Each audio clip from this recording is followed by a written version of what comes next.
Auditeurs, auditrices, voici votre moment de partage spirituel.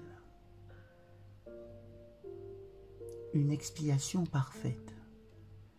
Si quelqu'un a péché, nous avons un avocat auprès du Père, Jésus-Christ le juste. 1 Jean chapitre 2 verset 1er. Jésus est notre avocat, notre souverain sacrificateur, notre intercesseur. Notre position est comme celle des Israélites au jour des expiations.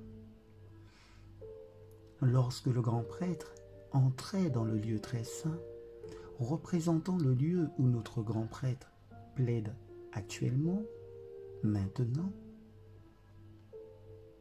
aucun sacrifice expiatoire n'a été offert sans l'aspersion du sang expiatoire sur le propitiatoire. Pendant que le prêtre intercédait auprès de Dieu, chaque cœur devait être courbé de contrition, implorant le pardon de la transgression. Le type a rencontré l'antitype dans la mort du Christ, l'agneau immolé pour les péchés du monde.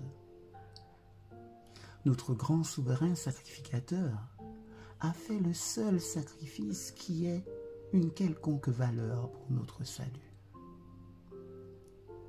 Lorsqu'il s'est offert sur la croix, une parfaite expiation a été faite pour les péchés du peuple. Nous nous tenons maintenant dans le parvis extérieur, attendant, oui, attendant, cette espérance bénie, l'apparition glorieuse de notre Seigneur et Sauveur Jésus-Christ.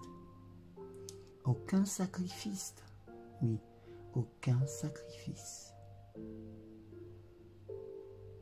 ne pouvait être offert sans le sang expiatoire, car le grand souverain sacrificateur accomplit son œuvre dans le lieu très saint. Dans son intercession, en tant que notre avocat, Christ n'a besoin de la vertu de personne, de l'intercession de personne. Il est le seul porteur de péché, la seule offrande pour le péché. La prière et la confession ne doivent être offertes qu'à celui qui est entré une fois pour toutes dans le lieu très saint. Il sauvera jusqu'au bout tous ceux qui viennent à lui avec foi. Il vit toujours pour intercéder pour nous. Christ a représenté le Père au monde et il représente devant Dieu les élus en qui il a restauré l'image morale de Dieu. N'est-ce pas là une bonne nouvelle? Ils sont son héritage. Il leur dit, « Celui qui m'a vu a vu le Père. Aucun homme ne connaît le Fils, mais le Père. Aucun ne connaît le Père, mais le Fils, et celui à qui le Fils le révélera.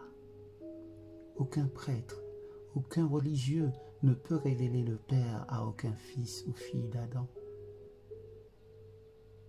Nous n'avons qu'un seul avocat, un seul intercesseur, capable de pardonner la transgression.